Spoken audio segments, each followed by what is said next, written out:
4 अक्टूबर को होगा बिहार विधान परिषद का उपचुनाव। जेडीयू नेता तनवीर अख्तर के निधन के बाद सीट हुई थी खाली। गोपालगंज दौरे पर नेता प्रतिपक्ष तेजस्वी यादव, पूर्व विधायक देवनाथ प्रसाद के मूर्ति पर किया माल्यार्पण। लगातार अस्पतालों में भर्ती हो रहे बच्चे, एनएमसीएच में 40 से अधिक बच्चे भर्ती, अधिकतर बच्चों में निमोनिया के लक्षण। तीसरे दिन भी जारी रहा निगम कर्मियों का हड़ताल। हड़ताल के कारण शहर में गंदगी का अंबार, मांगों को लेकर अड़े सफाई कर्मी। झारखंड विधानसभा के सदन में ऑटो से पहुंचे स्वास्थ्य मंत्री बन्ना गुप्ता, बीजेपी विधायक के ऑटो एजेंट कहे जाने पर जताया विरोध।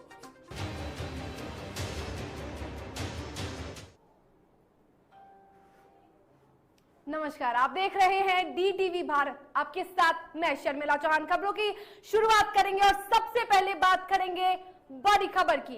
इस वक्त की बड़ी खबर आपको बता दें, बिहार विधान परिषद के एक सीट के लिए चुनाव होने वाला है। केंद्रीय निर्वाचन आयोग ने चुनाव की घोषणा कर दी है। बता दें कि 4 अक्टूबर को वोटिंग की प्रक्रिया होगी। जेडीयू नेता तनवीर अख्तर के निधन के बाद सीट हुई थी खाली।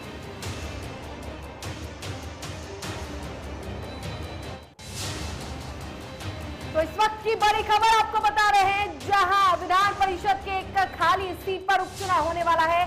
4 अक्टूबर को उपचुनाव होंगे और आपको बता दें कि जेडीयू नेता तनवीर अख्तर के निधन के बाद ये चुनाव होने वाला है 4 अक्टूबर को। केंद्रीय निर्वाचन आयोग ने इस बात की घोषणा की है।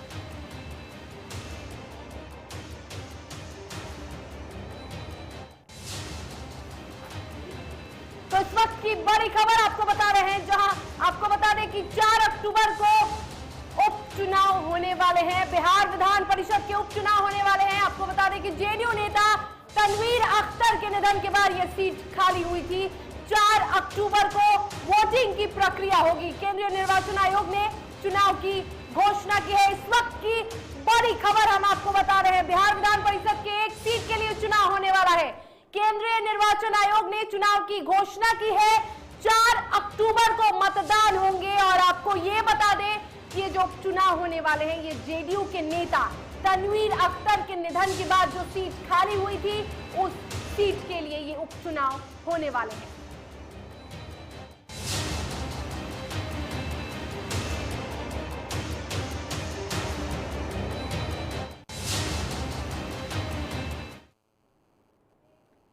चलिए, इस पर अधिक जानकारी के लिए सीधा रुख करेंगे अपने सहयोगी निर्भय किशोर का।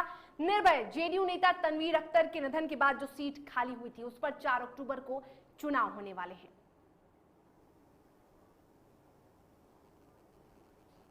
बिल्कुल शर्मिला, साफ तौर पर देखें तो पंचायत उपचुनाव, पंचायत चुनाव के साथ साथ अब उपचुनाव की तैयारी भी कहीं न कहीं शुरू हो गई है। और ऐसे में बिहार में जहां एक तरफ सरगर्मियां हैं पंचायत चुनाव को लेकर के, तो दूसरी तरफ अब बिहार विधान परिषद की सीट के लिए भी चुनाव का ऐलान हो गया है। और ऐसे में अब उसकी तैयारी भी लगभग देखी जा सकती है, क्योंकि जिस तरीके से लगातार सरगर्मियां तेज है। और ऐसे में जो तनवीर अख्तर की सीट जो खाली है, क्योंकि तनवीर अख्तर के बारे में आपको बता दें कि कोरोना काल में उनका निधन हो गया था। 9 मई को उनके निधन के बाद से ये सीट खाली रहा, रिया का ये सीट है। और अब ऐसे में उनके कार्यकाल को लेकर के देखा जाए तो उनके कार्यकाल में अभी अवधि बची हुई है। 21 जुलाई 2022 तक उनके कार्यकाल की अवधि है। तो ऐसे में अब खाली पड़े सीट को भरना भी जरूरी है। और इसको लेकर के अब विधानसभा कोटे से जो सीट है उसको भरने की तैयारी चल रही है। और अब इसको लेकर के घोषणा कर दी गई है। तो देखना होगा कि सीट पर किसका कब्जा हो पाता है। लेकिन इन सरगर्मियों के बीच में जो सभी पार्टियां हैं वो अपने स्तर से तैयारी कर रही हैं। और इन सीट को लेकर के जेडीयू भी काफी तेजी के साथ आगे बढ़ेगी, क्योंकि जिस तरीके से इस सीट पर जेडीयू का पहले से कब्जा रहा, तो वो चाहेगी कि वो सीट उसके ही खाते में रहे।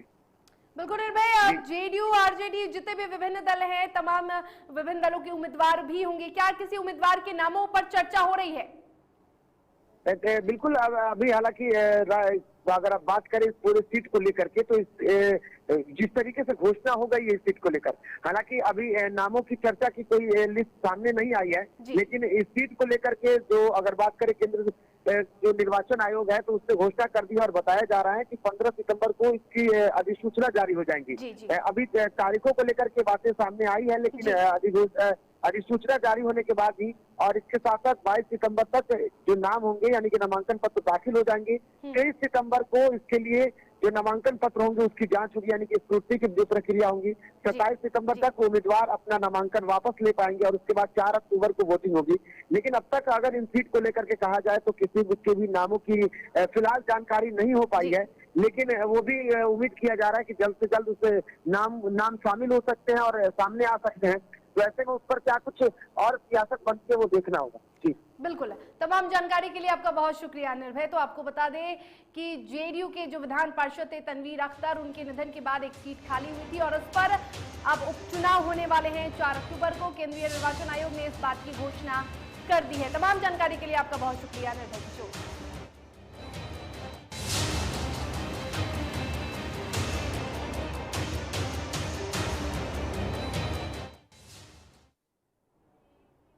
चलिए खबरों में आगे बढ़ेंगे और अब बात करते हैं नेता प्रतिपक्ष तेजस्वी यादव की। तेजस्वी यादव गोपालगंज दौरे पर हैं और आज वो गोपालगंज पहुंचे, जहां राजद विधायक प्रेम शंकर यादव के पिता और पूर्व विधायक देवनाथ प्रसाद की मूर्ति पर उन्होंने माल्यार्पण भी किया।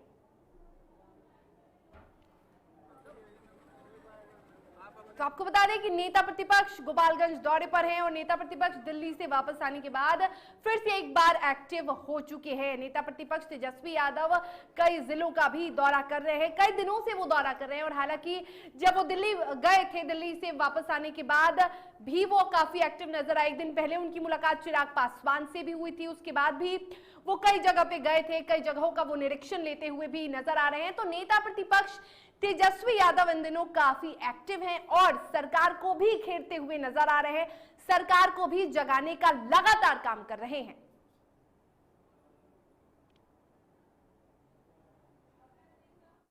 यादव आज गोपालगंज आए हैं। आपको बता दें कि पूर्व विधायक हैं, उनकी पुण्यतिथि है, 10वीं पुण्यतिथि है, उसको लेकर आए हैं। पहले तस्वीरें देख लें कि उनको देखने के लिए जो भीड़ है उसकी पहले तस्वीरें देख लें। गोपालगंज पहुंच गए हैं।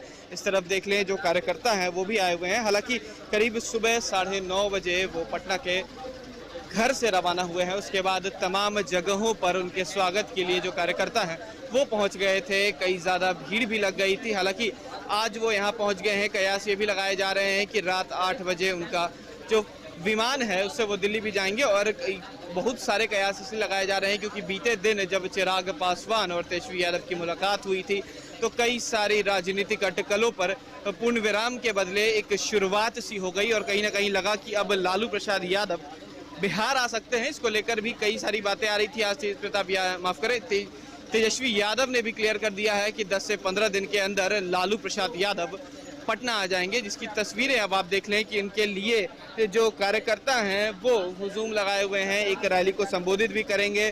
तमाम सुरक्षा व्यवस्था जो है उसे भी टाइट कर दी गई है। आला अधिकारी भी यहाँ पहुंचे हुए हैं, गोपालगंज आए हैं। तमाम विधायक भी हैं, मुकेश रोशन उनके साथ हैं, सीपीआई-एम के विधायक भी हैं, माले के तमाम विधायक पहुंचे हुए हैं उनके स्वागत के लिए। और ये तस्वीरें देख लें कि किस तरीके से यहाँ की जो स्थिति है कि तमाम कार्यकर्ता यहाँ आए हुए हैं। और कहीं ना कहीं आज तेजस्वी यादव एक कहा जा सकता है कि मंच पर कुछ बड़ा बयान भी दे सकते हैं, क्योंकि जब सुबह उन्होंने कह दिया कि रामविलास पासवान को राजकीय सम्मान मिलना चाहिए और साथ ही साथ रघुवंश प्रसाद को भी राजकीय सम्मान मिलना चाहिए, उसके बाद बिहार की सियासत में कहीं ना कहीं हलचल मच गई है। अब देखना यह होगा कि तेजस्वी यादव जब मंच पर कुछ बोलते हैं तो क्या कुछ होता है। कैमरा पर्सन अमित के साथ मैं उत्कर्ष, DTV भारत। और पंचायत चुनाव 2021 के प्रथम चरण के नामांकन के अंतिम दिन मुंगेर जिले के तारापुर प्रखंड में 111 प्रत्याशियों ने निर्वाची पदाधिकारी के सामने नामांकन पत्र दाखिल किया। प्रखंड निर्वाचन कार्यालय से प्राप्त सूचना के अनुसार नामांकन के अंतिम दिन मुखिया पद के लिए कुल 14, सरपंच पद के लिए 11, पंचायत समिति सदस्य पद के लिए कुल 12, महिला वार्ड सदस्य पद के लिए कुल 39 और पंच पद के लिए 31 प्रत्याशियों ने नामांकन का पर्चा दाखिल किया। नामांकन पत्रों की जांच 11 सितंबर को होगी। 13 सितंबर को इच्छुक अभ्यर्थी अपना नामांकन वापस भी ले सकते हैं।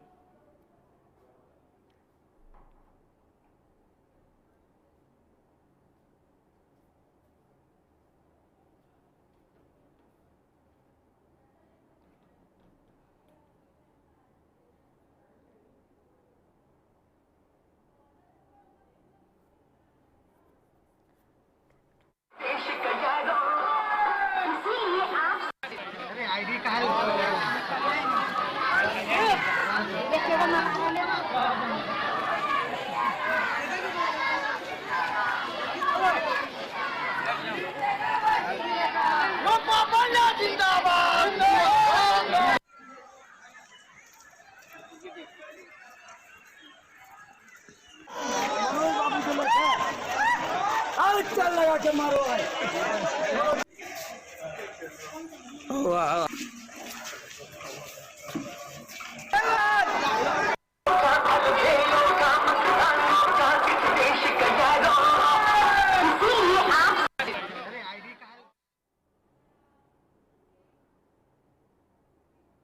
और बिहार में बच्चों पर खतरा मंडरा रहा है। एक नई बीमारी ने कई बच्चों को अपनी जद में ले लिया है। बिहार के कई जिलों में बच्चे वायरल बुखार से ग्रसित हो रहे हैं, जिसमें अधिकतर बच्चों में निमोनिया, टीबी की शिकायत देखी जा रही है। पटना के 2 बड़े अस्पताल पीएमसीएच और एनएमसीएच में भी बड़ी संख्या में बच्चों को भर्ती किया जा रहा है, तो वहीं मुजफ्फरपुर के एसकेएमसीएच में भी कई बच्चों को भर्ती किया गया है। और ये जो नई बीमारी की लहर है, ये जो नई बीमारी की हवा है, ये बच्चों को अपनी चपेट में ले रही है।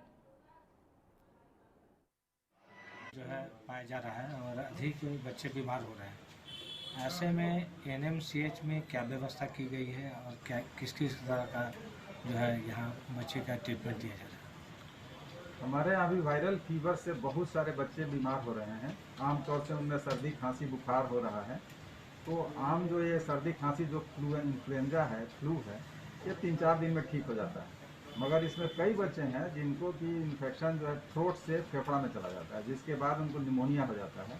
और निमोनिया होने के बाद उनको हाई फीवर, सर्दी खांसी के साथ पसली चलना और फिर दूध पीना कम हो जाता है, शरीर में ऑक्सीजन कमी हो जाती है और उनको भर्ती करना पड़ता है। और ऐसे बच्चों को ऑक्सीजन भी देना पड़ता है। तो और नस से उनको एंटीबायोटिक हम लोग देते हैं, जिससे कि उनकी बीमारी जो है जल्द से जल्द ठीक होती है।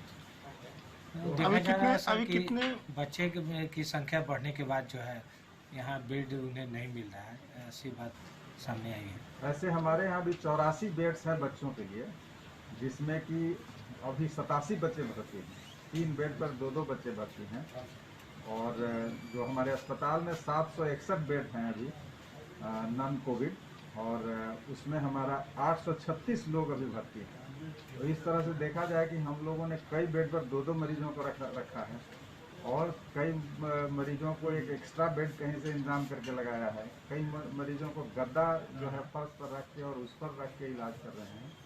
तो बेड्स की हमारे यहाँ समस्या है अभी। और कई लोग जो कि यहाँ आते हैं, भर्ती की आवश्यकता भी होती है, मगर बेड के अभाव में उनको हम नहीं भर्ती करते। अब बताएं सर, 84 बेड है बच्चों के लिए, इसमें नीकू और मुजफ्फरपुर में भी कई बच्चे बीमार हैं। और एसकेएमसीएच मुजफ्फरपुर के एक बड़े अस्पताल एसकेएमसीएच में भी लगातार बच्चे भर्ती हो रहे हैं। कुल 37 बच्चे अब तक भर्ती हो चुके हैं। पूरे अस्पताल का एसकेएमसीएच का जायजा लिया और अधीक्षक से भी बात की हमारे सहयोगी रुपेश ने। आप भी जरा मुजफ्फरपुर की स्थिति को देखिए। अभी हम उत्तर बिहार के सबसे बड़े अस्पताल एसकेएमसीएच में मौजूद हैं। यहाँ मुजफ्फरपुर और आसपास के ज़िलों में वायरल फीवर का प्रकोप चला है। अगर बता दें जानकारी के अनुसार कि लगभग 10 साल से कम उम्र के बच्चे इससे प्रभावित होते हैं।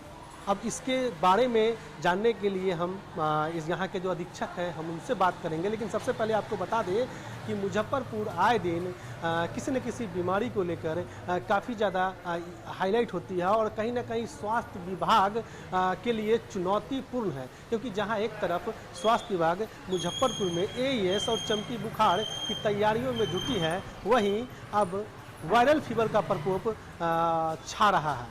अब देखना दिलचस्प होगा कि स्वास्थ्य विभाग इस पर कैसे कंट्रोल करती है। लेकिन सबसे पहले हम जानेंगे यहाँ एसकेएमसीएच अधीक्षक से, जो यहाँ के अधीक्षक हैं उनसे जानेंगे कि अब तक वायरल फीवर के प्रकोप से कितने बच्चे प्रभावित हुए हैं और किन किन जिलों के बच्चे यहाँ आए हैं।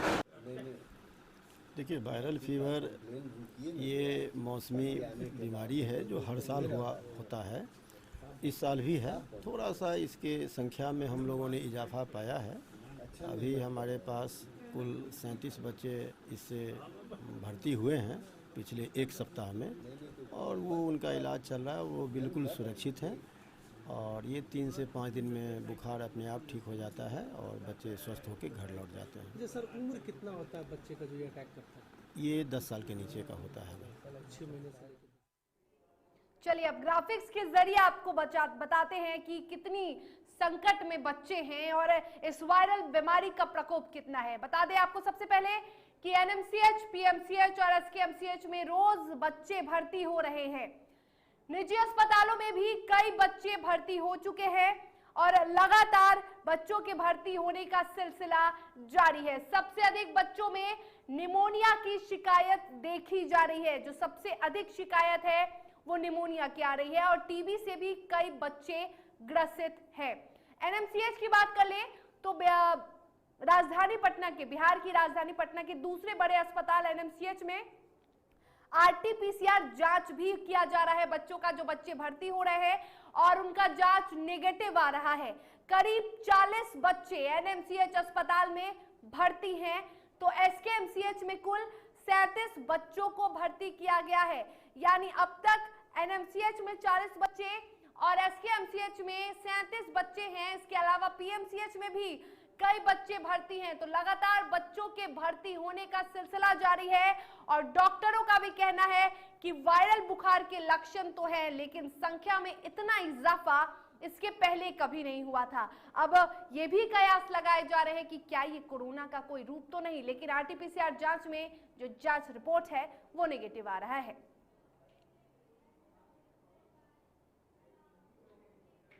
चलिए खबरों में वक्त हो चला एक छोटे से ब्रेक का। ब्रेक के बाद खबरों के साथ जल्द हाजिर होंगे।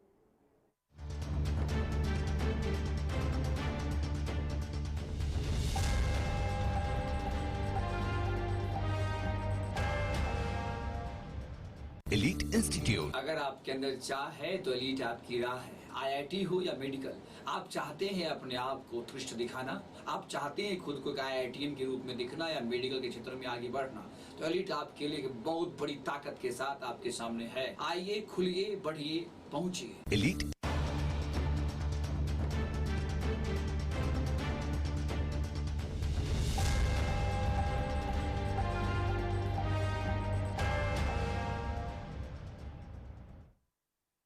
चले ब्रेक के बाद एक बार फिर से आपका स्वागत है और एक बड़ी खबर से, इस वक्त की बड़ी खबर से आपको रूबरू करवा देते हैं।